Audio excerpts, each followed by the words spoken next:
नमस्कार दोस्तों। आज की वीडियो में हम देखेंगे लिंग निर्धारण। प्रजनन की क्रिया जीवों का सामान्य लक्षण है। हम जानते हैं कि उच्च श्रेणी के जीवों में नर तथा मादा भिन्न भिन्न अलग अलग होते हैं। जीवों की यह लिंग भिन्नता प्राचीन काल से ही मनुष्य में जिज्ञासा पैदा करता रहा है। कुछ निम्न श्रेणी के जीवों में एक ही शरीर में नर तथा मादा दोनों जननांग पाए जाते हैं।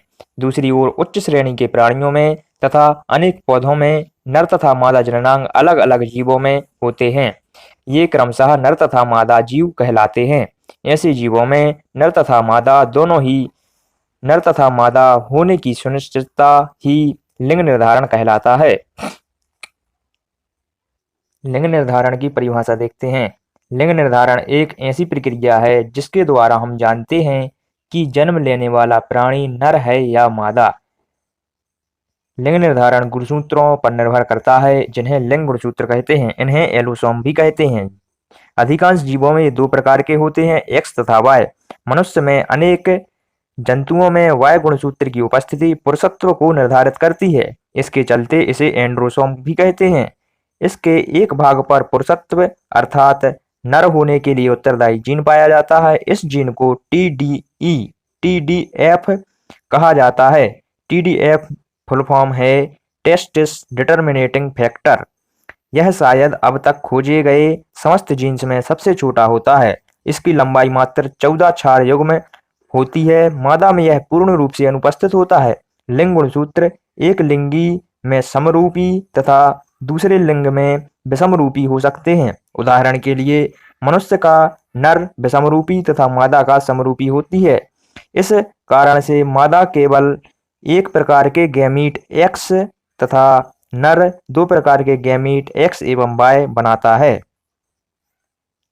लिंग गुणसूत्र के अलावा किसी जीव में पाए जाने वाले अन्य सभी गुणसूत्र ऑटोसोम कहलाते हैं जिनका जीव के लिंग निर्धारण में कोई लेन देन नहीं होता है। मनुष्य में कुल गुणसूत्रों की संख्या 46 होती है या 23 जोड़ी। देहक या कायक या समजात गुणसूत्र 44 या 22 जोड़ी होते हैं। देहक कायक या उन्हीं को समजात गुणसूत्र कहते हैं।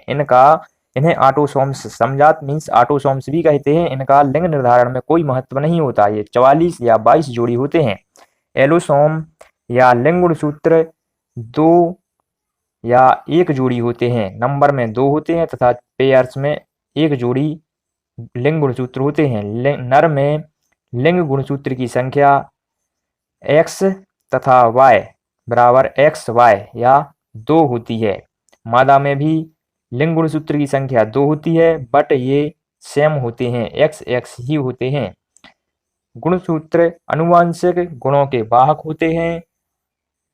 गुणसूत्र पर उपस्थित जीन आनुवंशिक गुणों को नियंत्रित करने वाली इकाई होते हैं।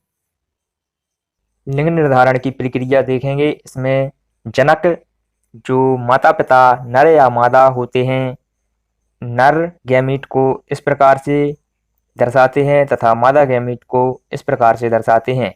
नर गैमीट में एक्स तथा वाई होता है तथा मादा में एक्स एवं एक्स दोनों सेम होते हैं। इनमें अर्धसूत्री विभाजन होता है। अर्धसूत्री विभाजन के पश्चात 2 युग्मक बनते हैं। नर में दोनों एक युग्मक एक्स तथा दूसरा वाई बनता है तथा मादा में दोनों सेम एक्स एक्स युग्मक बनते हैं। इनमें विभाजन नहीं, जब नर युग्मक योनि मार्ग से होते हुए मादा के फैलोपियन ट्यूब में पहुंचता है तो वहां पर जब निषेचन होता है, निषेचन के समय नर का एक्स गुणसूत्र जब मादा के एक्स गुणसूत्र के साथ मिलता है तो एक्स एक्स उत्पन्न संतति पुत्री होती है तथा जब नर का एक्स गुणसूत्र मादा के एक्स गुणसूत्र के साथ ही मिलता है तो भी उत्पन्न संतति एक्स एक्स मीन्स पुत्री होती है। जब नर का वाई गुणसूत्र मादा के एक्स गुणसूत्र के साथ मिलता है तो उत्पन्न संतति एक्स वाई पुत्र होती है। जब नर का वाई गुणसूत्र मादा के एक्स गुणसूत्र के साथ मिलता है तो उत्पन्न संतति एक्स वाय पुत्र होती है। जब वाय गुणसूत्र मादा के एक्स गुणसूत्र के साथ मिलता है तो उत्पन्न संतति पुत्र होती है। इस प्रकार देखा आपने दोस्तों कि 50% पुत्र तथा 50% पुत्री होने की संभावना होती है। नोट, लिंग निर्धारण के लिए गुणसूत्र के लिए मनुष्य नर का वाय गुणसूत्र ही उत्तरदायी होता है। प्राचीन काल से ये भ्रांतियां समाज में फैली हुई थी कि अगर बच्ची होती है या लड़की होती है तो उसके लिए माता को जवाबदार ठहराया जाता था। ये बिल्कुल गलत है, क्योंकि माता या मादा में जो गुणसूत्र बनते हैं वो एक्स एक्स ही बनते हैं, तो मादा तो लिंग निर्धारण के लिए जवाबदार होती ही नहीं है। यह भ्रांति बिल्कुल गलत है। लिंग का निर्धारण पुरुष में पाए जाने वाले वाय गुणसूत्र के आधार पर ही होता है। वाय गुणसूत्र ही लिंग निर्धारण के लिए उत्तरदायी होता है। वाय गुणसूत्र जब एक्स के साथ संयुग्मित होता है तभी पुत्र की उत्पत्ति होती है,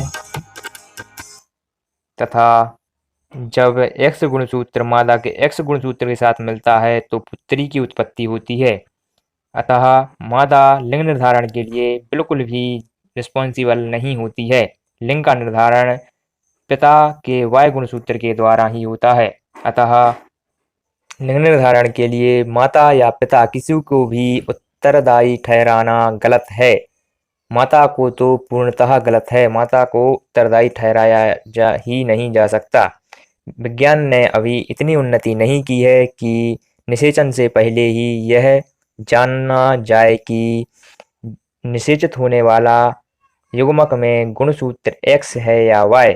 जब यह उन्नति हो जाएगी, इस चीज को पहचाना जा सकेगा, तो आवश्यकता के अनुसार पुत्र चाहिए या पुत्री चाहिए, गुणसूत्र को निषेचित कराया जा सकेगा। लेकिन अभी फिलहाल में यह संभव नहीं है, इसलिए माता को कभी भी पुत्र या पुत्री की उत्पत्ति होने पर जवाबदार नहीं ठहराया जा सकता।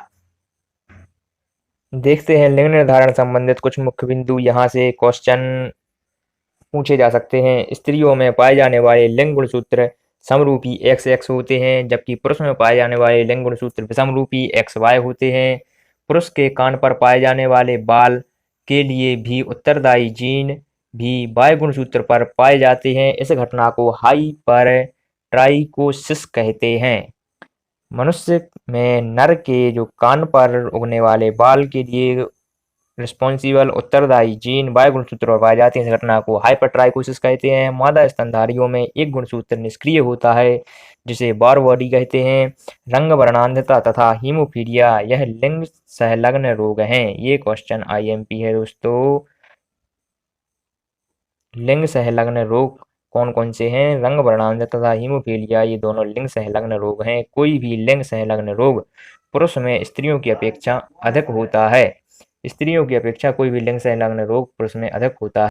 मनुष्य में एल्बिनिज्म मेलेनिन नामक वर्णक की कमी के कारण होता है। मनुष्य में एल्बिनिज्म या जो स्किन श्वेत कलर की हो जाती है, एकदम व्हाइट कलर की हो जाती है, उसे एल्बिनिज्म कहते हैं। मेलेनिन मेलानिन जो पिगमेंट त्वचा में पाया जाता है उसकी कमी के कारण होता है। धन्यवाद दोस्तों। आपको वीडियो अच्छा लगा हो तो लाइक करें, सब्सक्राइब करें। धन्यवाद।